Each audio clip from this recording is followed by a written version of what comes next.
આજે આપણે બનાવવાનું છે ભરેલા કારેલાનું શાક, એ પણ જરા કડવું ના થાય એવું. તો અહીંયા મેં લીધા છે 3 કારેલા. ત્રણેય કારેલાને વચ્ચે પહેલાં કટ કરી લેવાના છે. કટ કર્યા પછી તેની છાલ ઉખેડી લેવાની છે. છાલ એવી રીતના ઉખેડવાની છે કે આપણું કારેલું જરા પણ કડવું ના રહે, એટલા માટે બધી છાલ ઉખેડી લેવાની છે. મેં અહીંયા 3 કારેલા લીધા છે,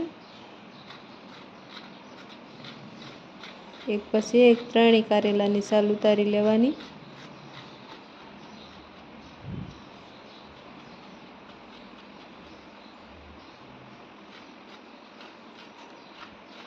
કારેલાનું શાક જરાય કડવું ન થાય એટલા માટે.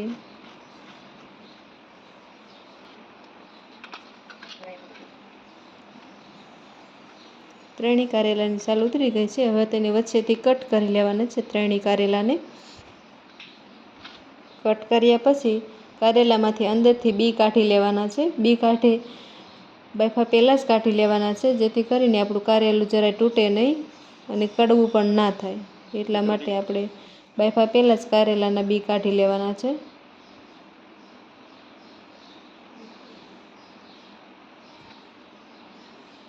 અહીંયા મેં ત્રણેય કારેલામાંથી બી કાઢી લીધા છે. બી કાઢ્યા પછી કારેલામાં નમક લગાવી દેવાનું છે. નમક લગાવવાથી કારેલાનો સ્વાદ પણ સારો આવે અને કડવાશ પણ જરાય ના રહે. એટલા માટે ત્રણેય કારેલાને પહેલાં અહીંયા નમક લગાવી લેવાનું છે. નમક લગાવ્યા પછી મેં કુકરમાં પાણી ગરમ થવા માટે રાખી જ દીધું હતું. હવે તે કારેલાને બાફી લેવાના છે. 4 સીટી વાગશે એટલે કારેલા ચડી જાય છે. કારેલા બફાતી પહેલાં આપણે અહીંયા ચણાનો લોટ લીધો છે, શેકેલો લેવાનો છે, જેથી કરીને ચીકણો ના રહે.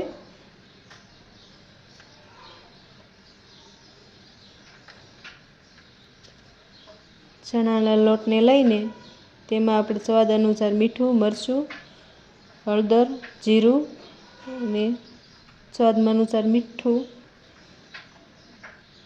હવે આમાં 3 પાવડા તેલ નાખ્યું છે અને સરખી રીતના મિક્સ કરી લેવાનું છે. સરખી રીતના મિક્સ કરવાનું છે, જેથી કરીને એમાં કણિયું ના રહે, લોટ કાચો પણ ના રહે. તો મેં અહીંયા સરખી રીતના મિક્સ કરી લીધો છે. હવે આપણે કારેલામાં ભરી લેવાનું છે. કારેલામાં મુઠિયા વાળીને ભરવાના છે, જેથી કરીને આપણો ચણાનો લોટ છૂટો ના પડે.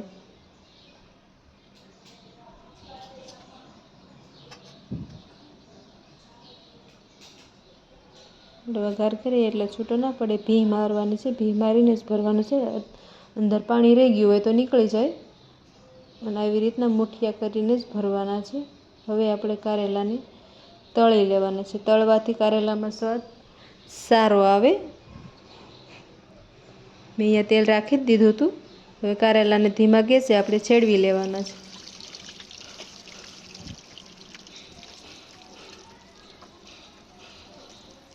કારેલા સેજ નાનકા જ લેવાના છે, જેથી કરીને આપણને તળવામાં થોડી આસાની પડે.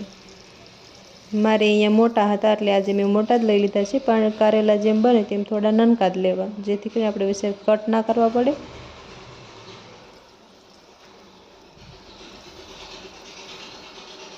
ને વચ્ચેનો ચણાનો લોટ સરખી રીતના ચડી જાય એટલા માટે ધીમો ગેસ જ રાખવાનો છે.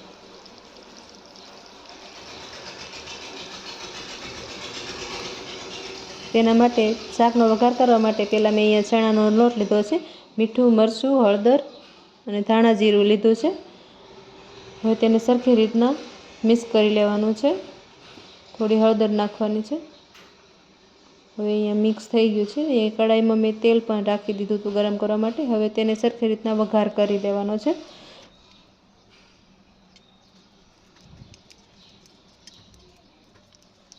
પહેલાં 1 ચમચી રાઈ નાખવાની, પછી જીરું નાખવાનું છે અને હિંગ નાખવાની છે. હવે આપણું મિક્સ કરેલું ચણાનો લોટ તેમાં નાખી દેવાનું છે. થોડી છાશ નાખવાની છે, જેથી કરીને આપણો શાકનો સ્વાદ ખાટો મીઠો સારો આવે. હવે તેને 2 મિનિટ જેવું ચડવા દેવાનું છે. આપણું શાક સરખી રીતના ઉકળી જાય પછી એમાં કારેલા નાખી દેવાના છે. કારેલા નાખ્યા પછી એને સરખી રીતના મિક્સ કરીને 5 મિનિટ સુધી ચડવા દેવાનું છે. 5 મિનિટ સુધી ચડવા દઈશું એટલે આપણા કારેલાનો કલર સરખો આવી જશે. તમે જોઈ શકો છો આપણા કારેલાનું શાક કેવું સરસ થઈ ગયું છે. એકદમ ધાબા સ્ટાઇલ જેવો સ્વાદ આવશે અને જરા પણ કડવું નથી થયું. હવે આપણે તેને સર્વ કરીને ટેસ્ટ કરીશું.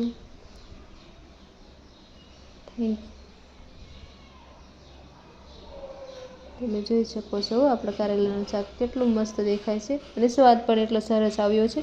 જરા પણ કારેલાનું શાક કડવું નહીં થયું હોય. અને થેન્ક યુ.